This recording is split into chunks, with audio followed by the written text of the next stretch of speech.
Hello students, in today's video I will explain second poem of first flight book which is Fire and Ice. And students, as you all know, already I have explained Dust of Snow. जिन्होंने भी Dust of Snow का explanation ना देखा हो वो channel के playlist में जाकर के क्लास 10th लिटरेचर के फोल्डर में आप उस वीडियो को देख सकते हैं।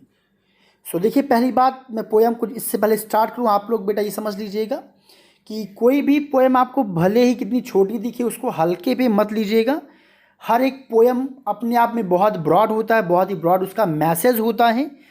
और ये रॉबर्ट फ्रॉस्ट की सेकंड पोएम मैं आपको एक्सप्लेन करने जा रहा हूँ। इसका मैसेज बहुत ही अच्छा है और साथ में इसको आप बहुत ही डीपली पढ़िए, क्योंकि आपके एग्ज़ाम्स में जो क्वेश्चंस आते हैं वो क्वेश्चंस आपको डायरेक्टली नहीं मिलेंगी। कहीं ना कहीं वो मैसेज, वो जो क्वेश्चन होगा पोएम के सेंट्रल आइडिया पे डिपेंड होता है। तो आपको ज़रूरी होता है कि आपको पोएम का सेंट्रल आइडिया मालूम हो। तो चलिए स्टार्ट करते। देखिए, जैसा कि यहाँ पे चैप्टर का नाम है फायर एंड आइस।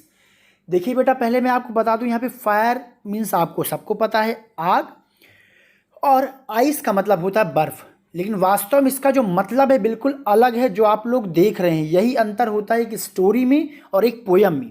देखिए, यहाँ पे रॉबर्ट फ्रॉस्ट का यहाँ पे फायर का मतलब वो नहीं जो आप समझ रहे हैं। फायर मतलब आग, आग का मतलब होता है जो लोगों के अंदर जो डिज़ायर की आग होती ना, उसकी बात कर रहे हैं, जो इच्छा की होती कि यानी सेटिस्फाइड ना होना, एक प्रकार से आप ये समझिए। और आइस का मतलब ये समझिए, लोग कहते हैं तुम्हारा खून तो ठंडा हो गया, यानी कि फीलिंग्स ख़त्म हो जाना। फीलिंग्स ख़त्म हो जाने का मतलब हुआ क्या होना, हेट। हेट मतलब नफ़रत की बात उन्होंने किया है। तो यहाँ पे आप याद रखिएगा कि यहाँ पे फायर और आइस का कंपैरिजन पोएट ने किससे किया है। पोएट ने यहाँ पे किया है डिज़ायर यानी इच्छा से। जो लोग लग्जूरियस लाइफ जो एक्सपेक्ट करते हैं उसके लिए वो कुछ भी कर जाने के लिए तैयार रहते हैं। और दूसरा होता है आइस, यानी कि लोगों का हृदय ठंडा हो जाना, जम जाना, फीलिंग्स का मर जाना, यानी कि नफरत। तो चलिए स्टार्ट करते हैं पोएट्री का एक्सप्लेनेशन। देखिए, यहाँ पे पोएट कह क्या रहे हैं कि सम सेज, कुछ लोग कहते हैं कि the world will and in fire, कि जो ये संसार है किसकी वजह से ख़त्म हो जाएगा, आग की वजह से ख़त्म हो जाएगा। यानी कि पृथ्वी की गर्मी, यानी कि सूर्य की गर्मी इतनी ज़्यादा बढ़ जाएगी कि हो सकता है इस पृथ्वी का अंत हो जाए। एंड सम सेज से इन आइज, और कुछ लोग कहते हैं कि इस पृथ्वी का अंत बर्फ़ की वजह से होगा। यानी कि हो सकता है ग्लेशियर्स जैसे पिघल रहे हैं, ओजोन लेयर की जो सिचुएशन है, बर्फ़ पिघलता जाएगा, ग्लेशियर्स पिघलते जाएंगे और उससे क्या होगा, एक दिन इस पृथ्वी का समापन हो जाएगा, यहाँ का जीवन समाप्त हो जाएगा। आई होप यहाँ तक आपको क्या किस वजह से यहाँ पे किस फायर की पहले लाइन में बात हुई और दूसरे लाइन में बर्फ़ की तुलना बर्फ़ से ही हुई है। लेकिन देखिए अगले लाइन में कवि पोएट ने क्या कहा, पोएट का क्या अनुभव कहता है। पोएट कहते हैं from what I have tested.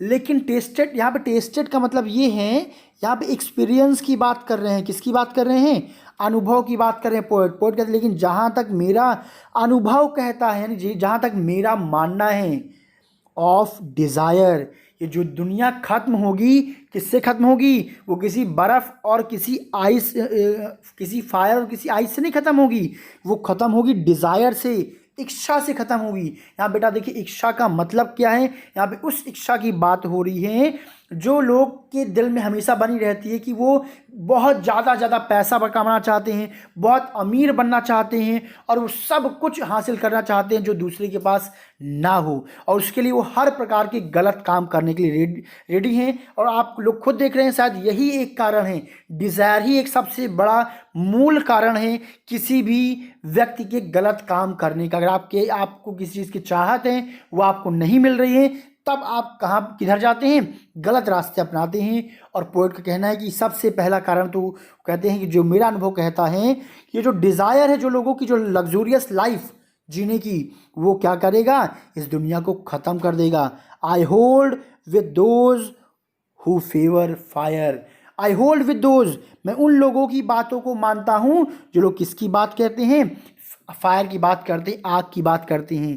कहते हैं कि पहले तो मैं उन लोगों की बात से सहमत हूँ किन लोगों की? जो लोग कहते हैं कि दुनिया किससे खत्म होगी? आग से। और यहाँ पे आग का मतलब क्या है? इच्छा शक्ति। वो कौन से आग की बात कर रहे हैं? उस इच्छा की बात कर रहे हैं जिसके लिए वो किसी भी हद तक जाने के लिए तैयार रहते हैं, किसी भी गलत काम को करने के लिए तैयार रहते हैं। यही वो पहला कारण है जिसकी वजह से मानव जाति, इस इंसानियत का काम खत्म हो सकता है। अभी आप लोग खुद देखिए बेटा, क्या सारे देश विदेशों में क्या इच्छा शक्ति तो है। चाइना कह रहा है कि मुझे इतना ज़मीन चाहिए, वो पूरे संसार पे अपना प्रभुत्व हासिल करना चाहता है। ये भी अपने आप में एक इच्छा शक्ति है जो कई तरीके की क्या समस्याएं उत्पन्न कर रहा है। हर लोगों में इच्छा शक्ति होती है कि हम उससे बड़े बन जाएं, हम अमीर बन जाएं, हमारे पास इतनी संपत्ति हो जाए। लेकिन उस संपत्ति को प्राप्त करने के बाद उस धन वैभव को प्राप्त करने के बाद भी उसकी इच्छा शक्ति कभी खत्म नहीं होती है। उसकी इच्छा शक्ति और प्रबल हो जाती है और भविष्य में वो और आगे बढ़ता चला जाता है और अंत में वो गलत कार्य करना भी प्रारंभ कर देता है। तो वही यहाँ पे पोएट कह रहा है कि पहले तो अगर इस दुनिया का जो खत्म होगा वो इच्छा रूपी आग, जो डिजायर रूपी जो फायर होता है, उससे क्या होगा? इस दुनिया का अंत होगा। यानी सबसे पहला प्रेफरेंस पोएट उस चीज को देता है। और सेकंड नंबर पे देखिए पोएट क्या कह रहे हैं, बट लेकिन if it had to perish twice. Perish मतलब बेसिकली होता है सड़ना, खराब होना या गलना, ठीक है। सो कहते हैं एक बार, पहली बार तो दुनिया उस चीज से खराब हो जाएगी, किस वजह से?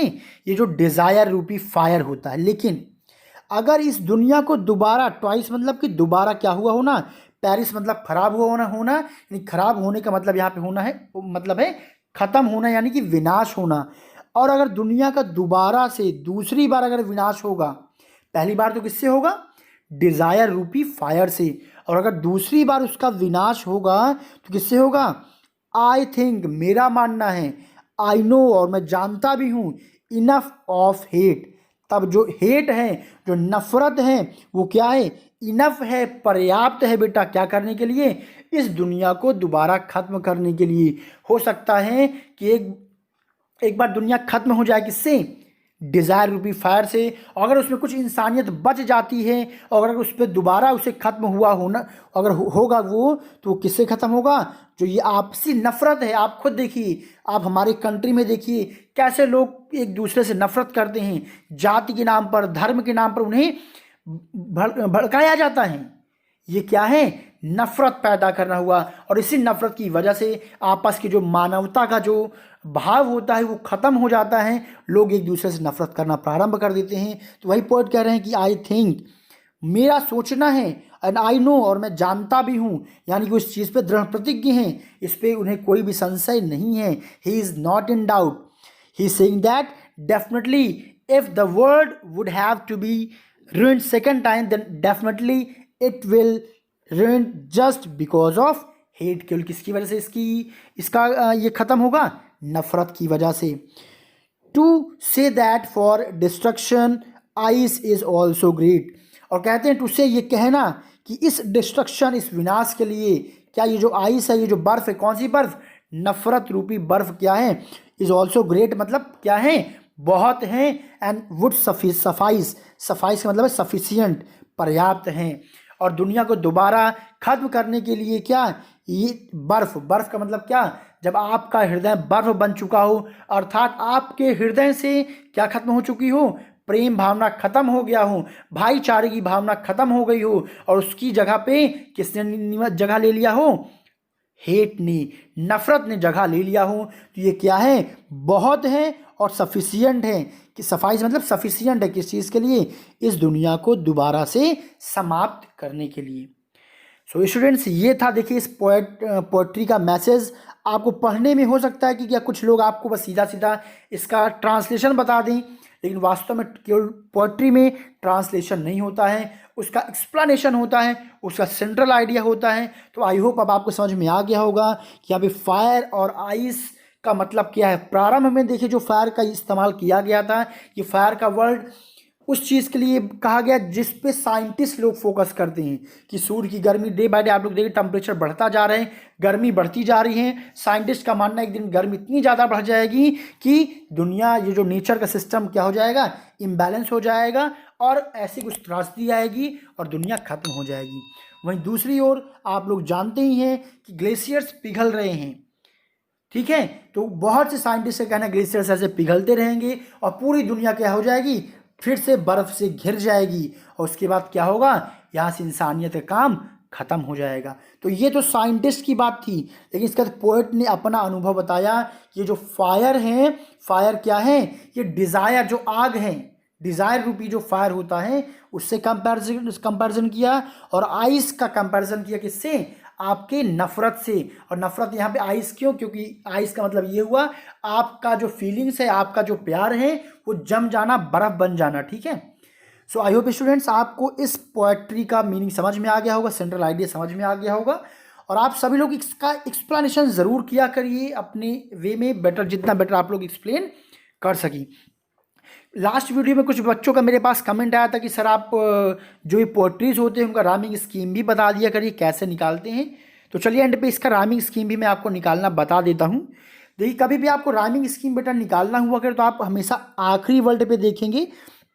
जैसे कि इस पोएम की देखिए पहला वर्ड है फायर, तो जो पहला कोई भी वर्ड आप मिल जाए उसको आपका राइम स्कीम आप उसको दे देंगे ए, यानी कि यहाँ पे जो फायर वर्ड है, फायर को हमने राइम स्कीम क्या दे दिया, ए दे दिया है। इसके बाद देखिए सेकेंड लाइन का जो लास्ट वर्ड है आइस, तो अब यहाँ पे आपको देखना है कि क्या फायर और आइस का साउंड मिल रहा है, तो यहाँ देखेंगे आपको नहीं मिल रहा है। देखिए फायर डिज़ायर ये मिल रहा है ना, लेकिन फायर और आइस नहीं मिल रहा है। तो फायर और आइस चूँकि अलग अलग हैं, तो फायर को आप राइमिंग स्कीम ए देंगे और आइस को आप राइमिंग स्कीम क्या देंगे, बी देंगे। थर्ड लाइन में ये डिज़ायर, अब डिज़ायर देखिए किससे मिल रहा है, फायर डिज़ायर मिल रहा है ना, तो जो फायर को दिया है वही आपको डिज़ायर को देना पड़ेगा। फायर को आपने राइमिंग स्कीम दिया है ए, तो यहाँ पे आपको डिज़ायर को भी ए देना पड़ेगा। फिर देखिए लास्ट वर्ड तो फायर है ही, तो यहाँ पे क्या हो जाएगा, ए हो जाएगा। यानी कि पहले 4 लाइन में अगर राइम स्कीम देखिए आपके एग्जाम में आता है, इसको आप लोग सीख लीजिए। तो यहाँ पे राइमिंग स्कीम आपकी बन जाएगी ए बी ए, बस आपको सिंपली ये लिखना होगा, rhyming scheme of the above passage is A B A. ठीक है। अब देखिए सेकेंड पैसेज का भी हम लोग देख लेते हैं। अब देखिए ट्वाइस, इस पोएम में ट्वाइस अपने आप में एक ऐसा वर्ड है जो कि अभी तक ऊपर के 4 लाइनों से नहीं मिल रहा है। ऊपर हमने ए और बी 2 कोडिंग हमने पहले ही कर लिया है, यानी कि अब तीसरी कोडिंग आती है सी की, तो हम ट्वाइस को जो कोडिंग देंगे हम सी देंगे, क्या देंगे, हम सी देंगे। इसके बाद देखिए हेट, तो ट्वाइस और हेट इसमें भी कुछ ऐसा नहीं मिल रहा है, तो यहाँ पे आप क्या करेंगे, हेट को आप अलग दे देंगे, क्या हो जाएगा, ये आपका डी हो जाएगा। इसके बाद अब नेक्स्ट लाइन पे चलते हैं। नेक्स्ट में देखिए फिर से आपको मिला आइस, तो ट्वाइस आइस, देखिए इसका साउंड आपको मिल रहा है, तो यानी कि जो आपने कोडिंग ट्वाइस को दिया है वही कोडिंग आप किसको देंगे, आइस को देंगे, यानी आइस को आप कौन सी कोडिंग देंगे, सी। तो अब तक क्या हो गया आपका सी डी सी। अब देखिए यहाँ पे नेक्स्ट लाइन पे है ग्रेट, तो हेट ग्रेट, यहाँ पे भी देखिए आपको साउंड मिल रहा है, यानी कि आपने जो कोडिंग हेट को दिया है वही कोडिंग आपको ग्रेट को देना पड़ेगा। तो हेट के लिए आपने कोडिंग किया था डी, तो यहाँ पे भी आप देंगे डी। और एंड पे देखिए सफाइस, सफाइस देखिए आइस से मिल रहा है और ट्वाइस से भी मिल रहा है, यानी ट्वाइस और आइस में जो आपने कोडिंग दिया है वही कोडिंग आप सफाइस को देंगे, यानी कि सी। तो देखिए ये जो आपके नेक्स्ट 5 लाइन्स हैं, यानी कि नेक्स्ट जो पैसेज हैं वहाँ पे आपका राइमिंग स्कीम बन जाएगा C D C D C. So I hope आप लोग को राइमिंग स्कीम निकालना समझ में आ गया होगा। चलिए स्टूडेंट्स आज की इस वीडियो को यहीं पे ब्रेक करते हैं और नेक्स्ट क्लास में मैं नेक्स्ट वीडियो को लेकर के आऊँगा। और अब तक बताना चाहूँगा आपके फर्स्ट फ्लाइट बुक के 6 जो है स्टोरी सेक्शंस ऑलरेडी मैं कंप्लीट कर चुका हूँ। तो जिन्होंने भी लेसन 1 से लेसन 6 तक के जितने भी चैप्टर्स आपके हैं द 100 डिशेस पार्ट 2 तक, वहाँ तक की स्टोरीज जिन्होंने ना देखा हो चैनल के प्लेलिस्ट में जाइए, वहाँ से आप सारे वीडियोज़ देख पाएंगे। So thank you so much everyone. See you soon with the next video.